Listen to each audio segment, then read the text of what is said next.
The mixed-use development at 4th and Race that will eventually look like this has been a beehive of activity since construction began last year. These photos show much of that activity revolved around rebar and concrete.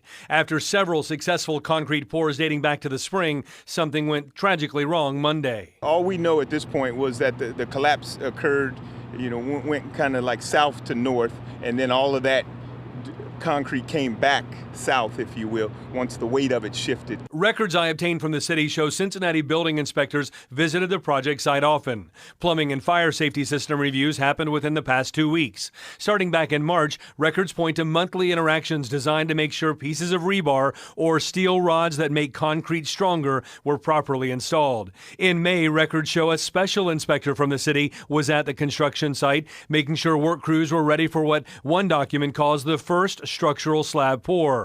None of the inspections I've seen found any major problems at the site. That kind of contact continued until at least the end of October, when an inspector checked on rebar for the next deck pour, which may have been for Monday's concrete work, which ended up collapsing.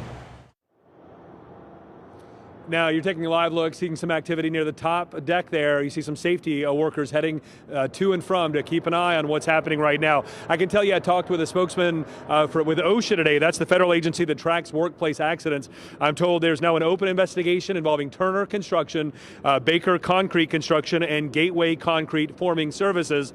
That investigation could take months. Reporting live tonight, Todd Dykes, WNWT News 5.